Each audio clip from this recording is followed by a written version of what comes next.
Just when we thought we'd finished the fight, there was still some orbital drop shocking to be done in ODST.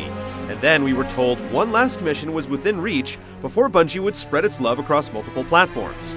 And while Halo Reach is set before Master Chief's tour of duty, Spartans and their brand of combat are present and accounted for.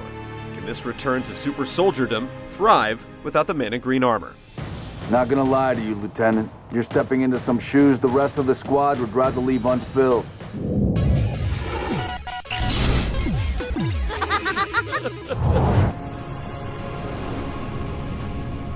Set just before the events of the very first Halo, Reach is all about saving the titular planet from a Covenant invasion.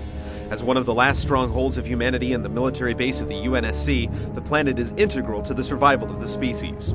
Enter Noble Six, Master Chief's equally tight-lipped predecessor. As the game begins, he joins Noble Team, an elite squadron seen as the planet's last hope to repel the invasion. Commander. So that's our new number 6. What's been impressive about the Halo games to this point is that the stories have remained engaging despite never even seeing the main protagonist's face. The same holds true here.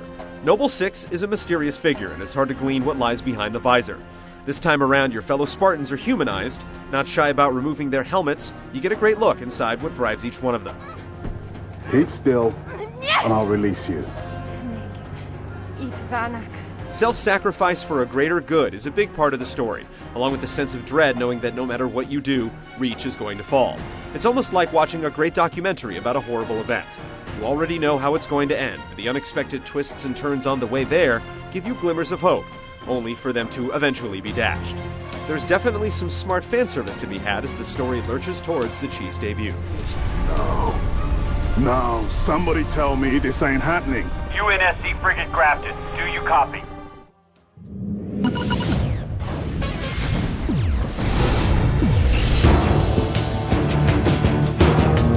When you first boot up the game, you're asked to create your Spartan, and the ladies have not been left out. Each soldier has a bevy of armor choices to customize their look, and as you play through the various modes, you're rewarded with ranks and points to purchase new parts that ultimately function as badges of honor. If you've played any of the prior Halo games, then you know how the 4-player co-op enabled campaign is designed. You're shuttled from one skirmish to another with plot points in between. Pacing has always been a series' strong point, and there's very little downtime in Reach. With very few ebbs and flows in the action, it can come off a bit monotone at times, even though the tone is a high-pitched shriek. What's the status? Over! We've been engaged! We've been spoiled over the last half-decade by other shooters with varied missions and set-piece events. This is one area where the campaign in Reach falls a bit short. Your mission is to kill everything before moving on to do it again with very little deviation. At around 8 hours, the campaign almost feels like a bonus, on top of an extraordinary multiplayer suite.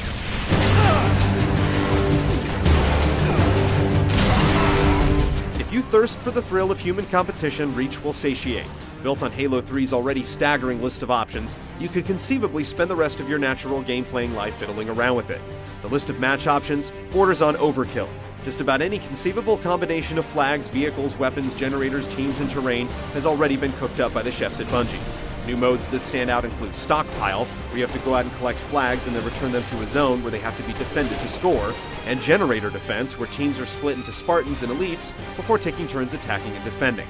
Of course, you still get all the old classics like Team Deathmatch, Capture the Flag, Territories, Juggernaut, King of the Hill, and the list goes on and on. Before each match, you're given the option to vote on the map and match type, and once the timer ticks down, you're able to choose from predetermined weapon loadouts. With literally dozens of ways to play, the Enhanced Forge option that allows you to build your own maps and game types almost feels unneeded. At least if you do dive in, you'll find it to be much more user-friendly and versatile. Co-op survival modes are all the rage these days, and ODST's extremely popular Firefight option has made its way into Reach. Every bit as fun as competitive multiplayer, wave after wave of increasingly difficult enemies are shuttled your way with weapons appearing as you reach certain milestones. Taking place on 8 different maps for up to 4 players, it scales very well depending on the number of combatants. Since Reach is a prequel, we didn't expect much in the way of new weapons and technology, but we were wrong.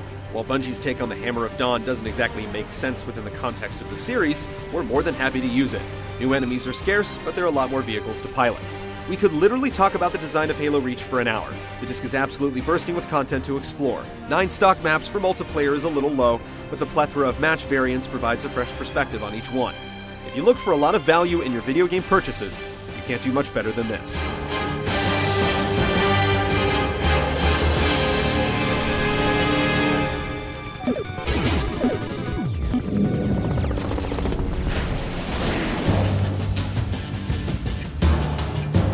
With the exception of the more traditional ODST, Halo is known for its fast-paced, bullet-riddled, melee-dealing combat.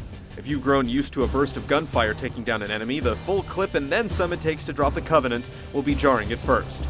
You just need to remember to lay on the trigger a little more. With a rebounding shield and an underlying health meter like the first Halo, it's all balanced, and you can even replenish health by finding terminals strewn around the levels. Weapons now have what's called targeting bloom. Basically, your aiming reticle will animate after you squeeze the trigger, letting you know when your gun has reached full accuracy potential. There's a rhythm to each weapon, and it can be tough to wait for targeting bloom before squeezing off another round, but it's another risk-reward element that adds to the strategy.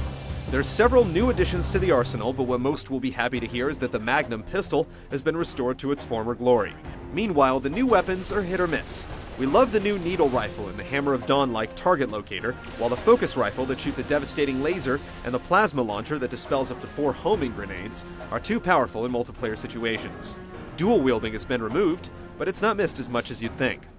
Another new addition is armor abilities. Basically taking the place of deployables from Halo 3, you can use them over and over once they've recharged. While they're only needed on the harder difficulty settings in the campaign, in multiplayer, their usefulness can literally change second by second.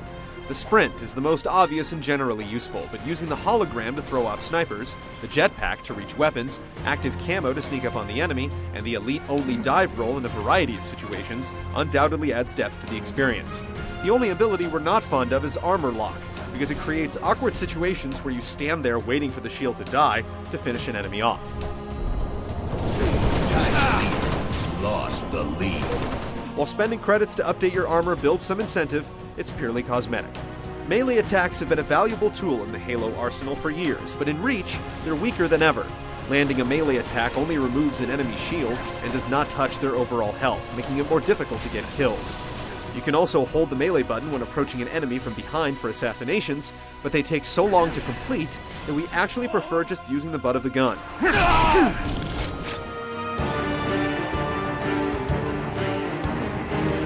The first 2 Halos were primarily corridor shooters with a few open spaces. Halo 3 opened things up a bit, and Reach takes it even further. This facilitates much more squad-based strategy, even though you have no control over what they do. Allowing the computer to take up the main front and occupy the enemy while flanking is the easiest way to get through the harder skirmishes. Just don't count on them dropping many Covenant troops or doing a good job behind the wheel of vehicles. Enemies, on the other hand, are absolutely devilish on heroic or legendary.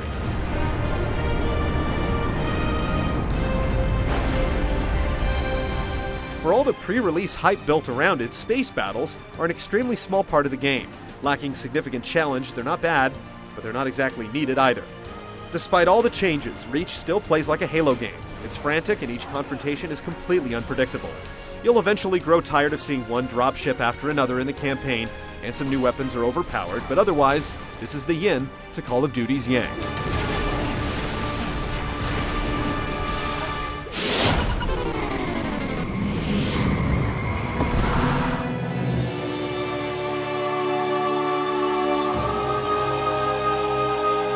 Halo 3 was a bit of a disappointment where visuals were concerned, and ODST didn't bump things up much. Reach definitely features a noticeable improvement. The textures have heightened clarity, the environments have a lot more detail, and there are a lot more enemies on screen at a time, and overall, it just has a much more vivid display.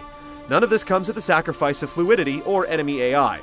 Weapon effects are the biggest standout. The physics have also been jacked up, resulting in some entertaining multiplayer moments.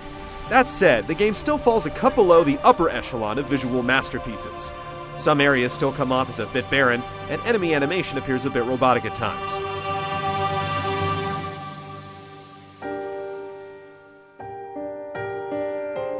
Martin O'Donnell returns to score Reach, and the compositions are some of the most somber and subdued in series history.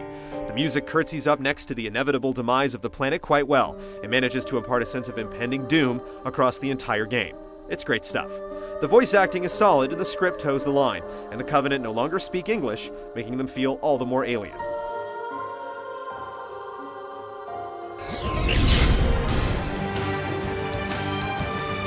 The amount of content in Halo Reach would be absolutely staggering if most of it weren't already found in Halo 3 almost 3 years ago.